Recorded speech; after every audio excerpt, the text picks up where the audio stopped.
Roma.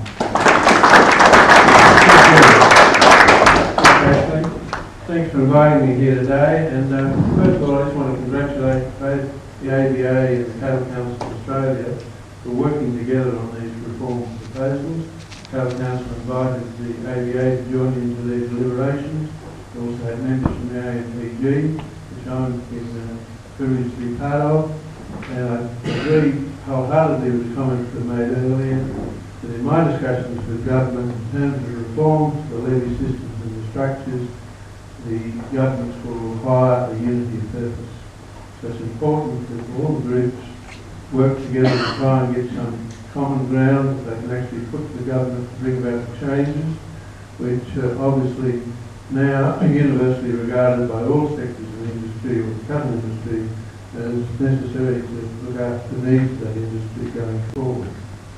I've been involved in cattle industry issues for many years, and was actually around as part of the process of the reforms of the 1990s. So please don't blame them all on me, but I was there and I was working with processor groups in terms of those reforms, and part of that whole process have had an intimate knowledge of it ever since. And I've also attended here, I think, at a forum of about 12 or 1400 people looking about industry reform back in 2004. I was at Armadale I think it was over 1,000 people expressing concerns over a number of issues, including the industry structures. In 2010, there was about 1,000 people there. And I also attended later that year the Paradise Pavilion, there was about 500 cattle producers expressing similar concerns.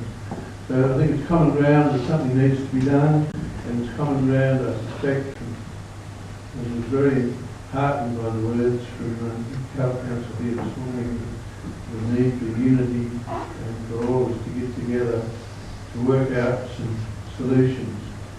I indicated earlier that I became part of the AMPG group that was formed after a think tank of some of the leading cattle producers in Australia, processors, feedlotters,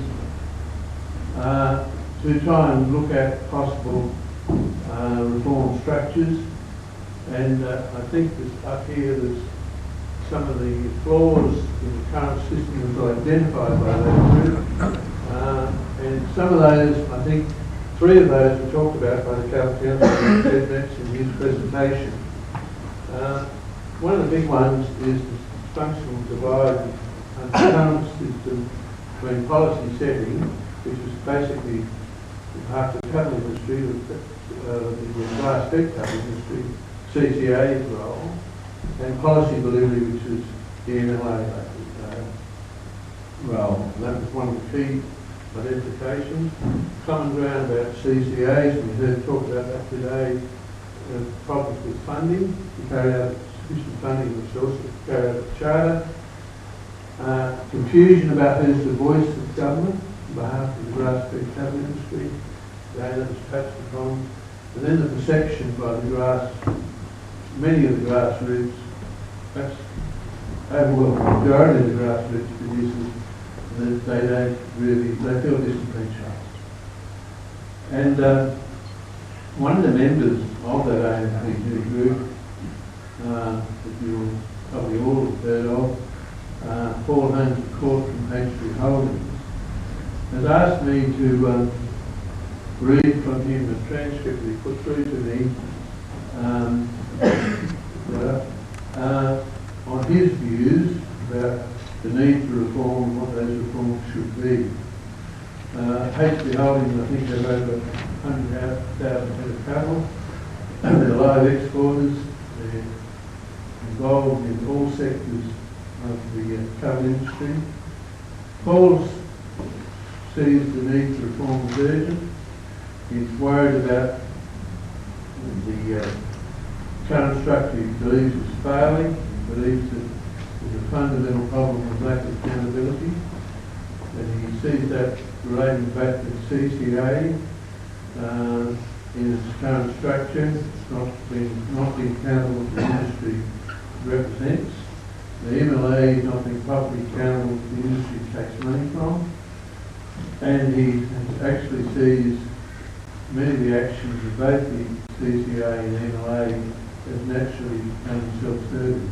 I want to stress that these are not my views, they're Port Holmes Court's views, and he's asked me to express them here today. He sees that MLA and CCA focus too much upon their own structures and not enough on the part of the industry.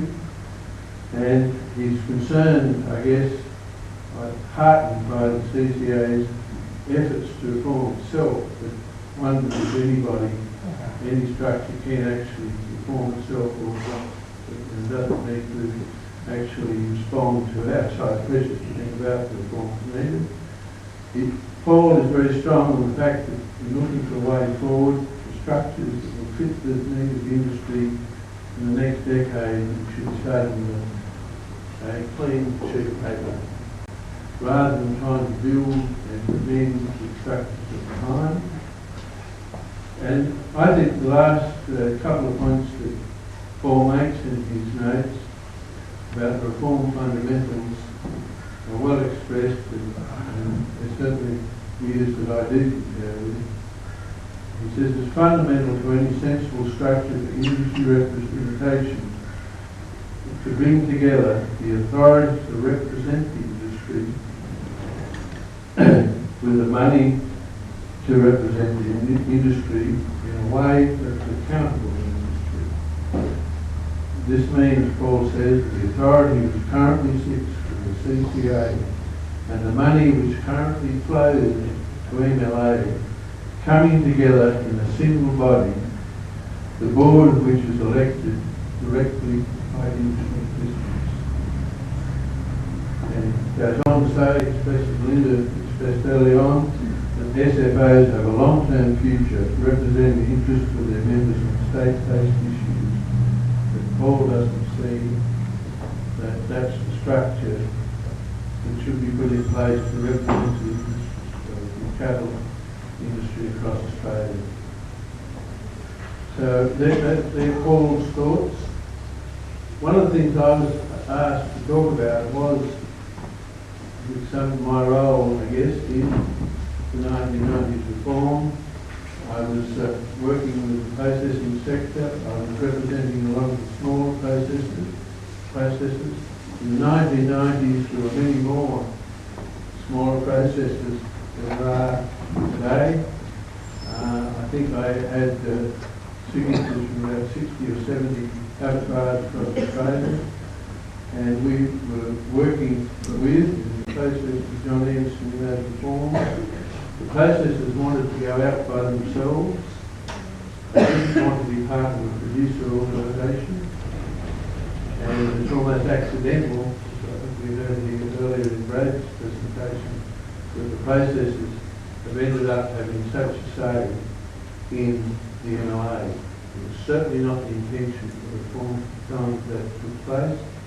No one recognised, I guess, the extent the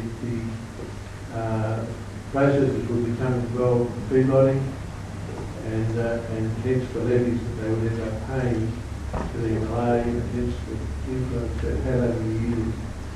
The processors generally are happy under any restructure to be out of a grass-fed cattle corporation, to be by themselves, to operate through the AMPC and with AMEC, perhaps in a combined body. One of the issues that floats around, and I've seen various presentations and ideas about representation, is some people believe that any body going forward the board should be elected on the major decisions to be made on a one-man, one-vote system, which is our federal democratic system. Other people put forward models that say that you should current MLA model where the voting system is based upon the amount of levies that we pay. Back in the 1990s, the processing industry, when it came together, the AMPC, had a similar issue to deal with. I was representing a lot of the small processors. I can remember crucial meeting during that process with Roger Fletcher, Keith Lawson from AMH, as it was, John Cooper from Sangers, and a representative from John Anderson. We actually brokered a deal to bring together a united voice to go on behalf of the processes to go to the Minister with. And that deal was that the board of the new company be elected by the two register system, two-tier system, everybody having a right to vote in every register, but one register electing half the board members be elected on the basis of one man, one vote, which gave the satisfied the interest of my supporters to the majority of the state system, but was paying relatively small amounts of levies. Other register, the half of the directors be elected on the basis of the amount of levies paid, which satisfied the interests of the large processors such as AMH, Penwise, Newbon, Tees, etc. That system has worked well. There's a lot of things that haven't worked well down in PC, but that is one thing that has worked well. I was involved in writing the Constitution. I spoke to John Berry from Swift just recently. He's been on the board of the ANPC, and he assured me that that system was working, viable, and that everyone, all the processes, large and small, got themselves under the system.